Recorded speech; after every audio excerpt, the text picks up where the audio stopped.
eksposisi nih. Teks yang digunakan untuk meyakinkan pembaca atau pendengar dengan menyajikan argumen. Jadi kalian kalau meyakinkan atau mungkin mau ngomong menyampaikan pendapat itu tidak asal sekadar ngomong udah bus enggak, tapi juga ada ini loh argumennya. Mengapa saya bisa bicara seperti ini? Itu ada argumennya. Nah, nanti ada pertanyaan lagi nih biasanya kalau ada istilah-istilah, Pak, argumen itu apa? Nah, argumen yakni alasan yang dapat dipakai untuk memperkuat atau menolak suatu pendapat. Jadi misal, ini biasanya mungkin kalau kalian terkait dengan kuota, Pak, kuota saya habis minta kuota, sedangkan orang tua kalian tidak, kok kuota wae. Nah, kalian akan berargumen, akan menyampaikan alasan untuk memperkuat. Ini loh Pak, kuota saya gunakan untuk ini, untuk belajar gini. Kalian bisa lihatkan historinya, pemakaian data itu kan bisa dicek di HP. Nah, itu termasuk argumen, memperkuat pendapat. Nah, selanjutnya, 3. Teks eksposisi ini sendiri ada 3. Jadi bisa dikatakan ini ada teks eksposisi dan cabangnya itu adalah berupa pidato persuasif. Mengapa dikatakan eksposisi? Karena tadi ketika mengungkapkan suatu pendapat itu disertai dengan argumen yang logis, yang bagus. Nah, di sini mengubah sikap orang. Yang pertama ini terkait juga dengan public speaking. Pak Hakim kemarin itu juga menjelaskan mengenai public speaking. Sama dengan pidato. Ini bisa kalian lihat di buku tadi, halaman 34. Ini di pojok saya berikan halamannya 34 tahun 2018. Dicek saja bukunya. Kalau ada bisa langsung dibuka sekarang. Kalau HP itu kan, kalau mungkin kalian pakai HP itu kan bisa langsung di background. Untuk Zoom itu bisa, kalian bisa membuka langsung. Dicek langsung halaman 34. Teks eksposisi ada yang bertujuan untuk mengubah sikap orang, contohnya politik, khotbah, ceramah. Politik mudahnya waktu pemilihan. Mungkin kalian belum merasakan pemilihan presiden, pemilihan gubernur, atau pemilihan bupati, tapi biasanya ketika pemilihan itu kan ada kampanye. Nah, kampanye ini juga mengubah sikap orang. Yang semula saya ingin memilih B, ternyata yang A ini lebih menarik ketika kampanye. Ini loh visi misi saya, ketika saya kepilih nanti apa saja yang menjadi tujuan saya ke depan. Itu akhirnya kalian merasa terbujuk, lalu mengubah sikap kalian. Oh ya wes rak sidope ya, awei. Lalu mempromosikan. Kalau kalian mungkin pernah pergi ke toko atau lihat browsing di Facebook, itu biasanya ada tuh. Contoh 3 langkah, kalau di sini 3 langkah memahami pelajaran dengan mudah. Ini tentunya promosi-promosi dari bimbel. Kalau promosi dari kesehatan, 3 langkah agar perut bisa six pack. Nah, mungkin seperti itu. Itu intinya mempromosikan. Lalu ada yang membela. Ini biasanya kalau kalian punya teman, kok janjane bener tapi disalahke, itu bisa digunakan dengan alasan kalau di sini membelanya lebih untuk suatu kasus seperti terumbu karang. Ini biasanya diambil selamatkan terumbu karang. Ini 3 tipe teks eksposisi. Nah, kalau teks pidato persuasif itu masuknya kemana? Ini semua masuk, bergantung pidatonya seperti apa. Dan ingat, teks itu tidak berbentuk tulisan saja, tetapi ketika kita ngomong ini juga bisa dikatakan teks. Nah, tujuannya sekarang, ketika ada orang menyampaikan, ketika ada orang membujuk, tujuannya itu apa sih? Ya jelas untuk meyakinkan audiensi untuk melakukan sesuatu. Ini salah ketik, harusnya untuk bukan unruk. Meyakinkan audiensi. Audiensi itu apa? Pendengar, audien. Jadi kalau kalian ngomong, katakanlah kalian ngomong, mempromosikan, ngejak kancamu, kowe wis mangan ayam geprek kene apa durung? Enak loh.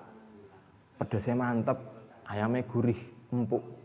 Nah, ini kan secara tidak langsung kalian juga meyakinkan teman kalian. Oh, ayo enak temenan. Ya jelas enak, regane murah, 10.000 wis entuk mangan ayamnya gede, untuk sego, untuk sambel turah-turah, untuk teh hangat sak gelas gede. Nah, itu tentunya kan kalian mempromosikan seperti tadi. teks eksposisi tadi tipenya salah satunya adalah mempromosikan, dan persuasif ini kalian meyakinkan, mengajak. Itu seperti itu. Kalau di sini contohnya memilih presiden tadi sudah saya contohkan, lalu ada lagi stop buang sampah sembarangan. Itu juga mengajak untuk melakukan sesuatu. Bagi yang masih suka nyampah sembarangan, nah mulai sekarang ya misal kalian males ke tempat sampah, dikumpul kesek lah sampah. Terus baru itu nanti dibuang ke tempat sampah. Ini sudah pukul 12 pas. Saya percepat. Cara mempersuasi. Nah, caranya membujuk itu bagaimana, Pak? Ini ada 3, ada etika, ada emosi, dan ada logika. Jadi kalau kalian mau membujuk orang, itu paling tidak etikanya, gunakan pendekatan etikanya yang baik.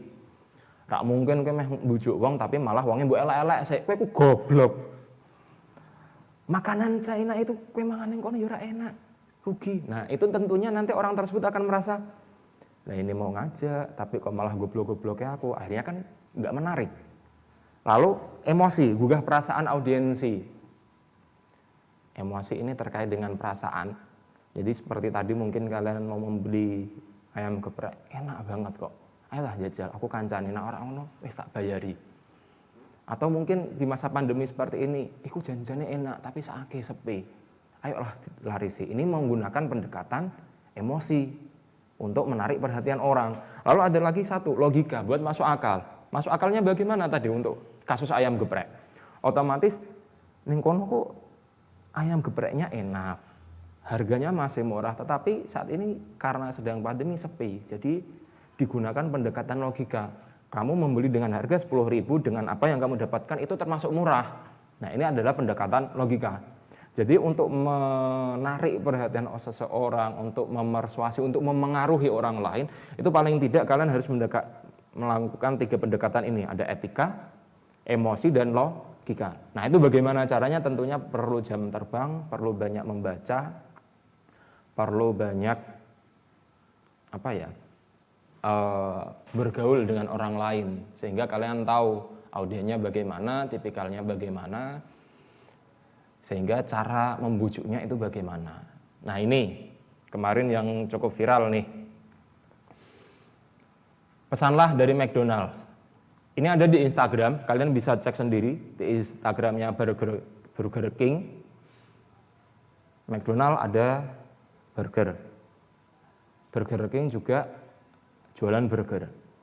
Sekarang saya mau tanya sebelumnya, McDonald's dengan Burger King itu besar mana? Kalian lebih sering mendengar itu McDonald's-nya atau Burger King-nya?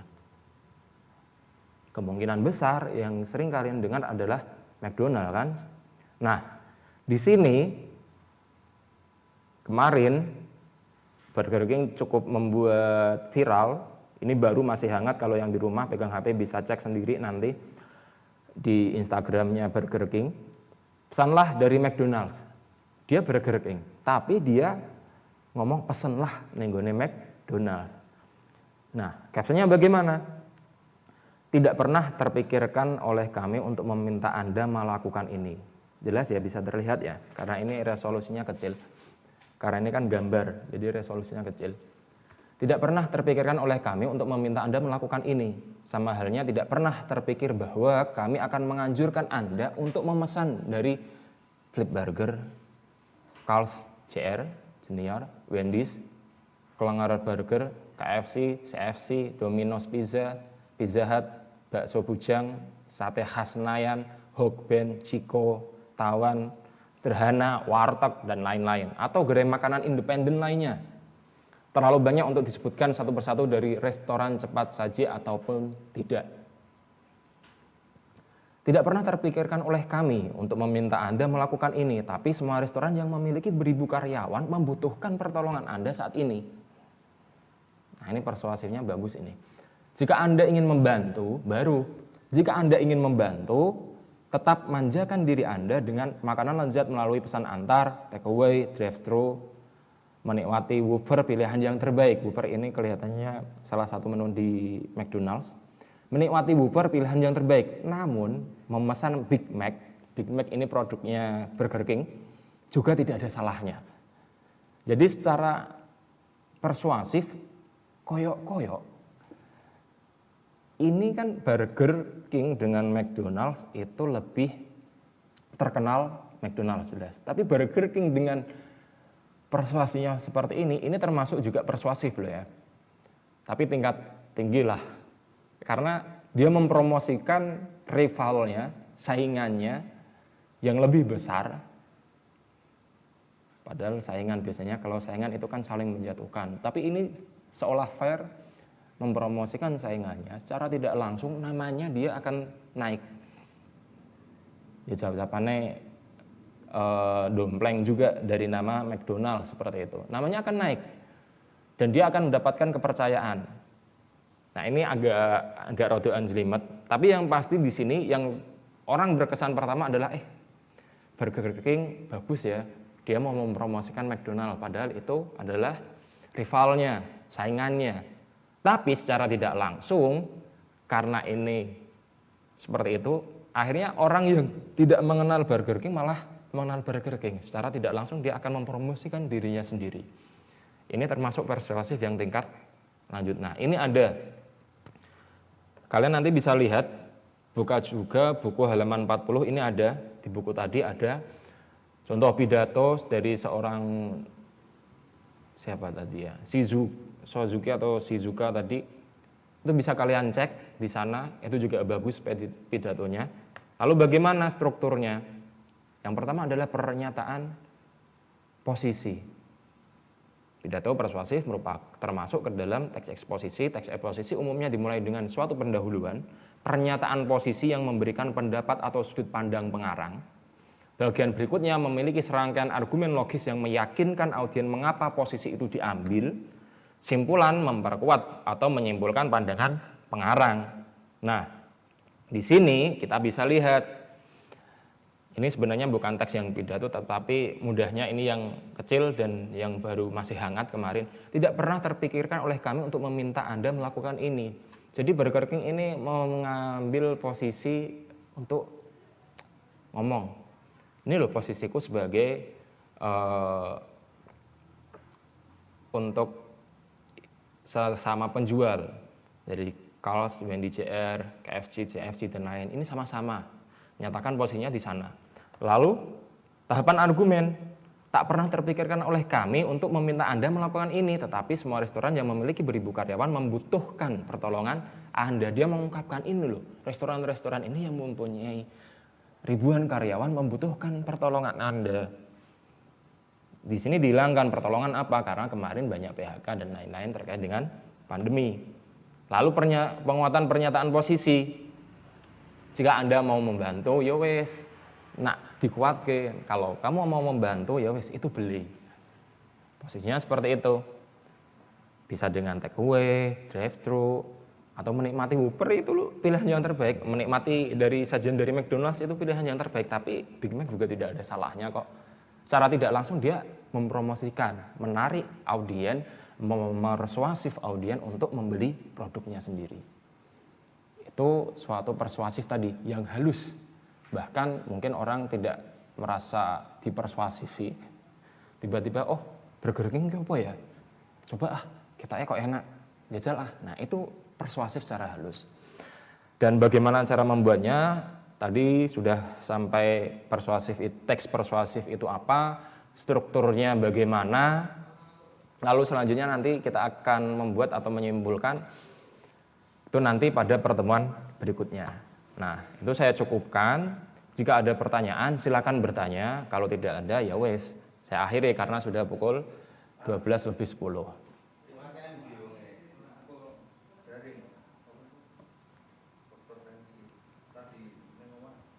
Silakan, mungkin ada pertanyaan yang ingin disampaikan. Tidak ada ya? Tidak ada, ini karena sudah paham atau bingung ngomongnya apa toh Pak?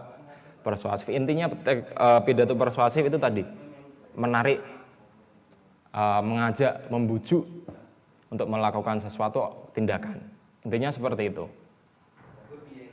Nah, terkait dengan strukturnya, ini ada pernyataan posisi, ada tahap argumen, dan ada penguatan pernyataan posisi. Ini bisa kalian pelajari sendiri di buku tadi, di halaman 40-an itu ada, silakan di-download.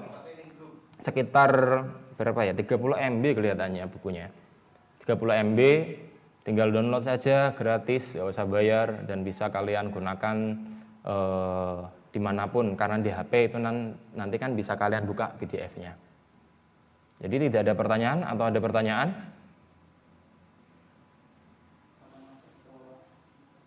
Tidak ada, ya. Nah, karena tidak ada pertanyaan, maka saya akhiri untuk Bahasa Indonesia kelas 9 kali ini. Dan saya sebagai host, sekaligus sebagai host, mohon maaf atas segala kesalahan dalam menyampaikan pembelajaran pada hari ini dan memandu acara pada siang hari ini. Dan mari kita tutup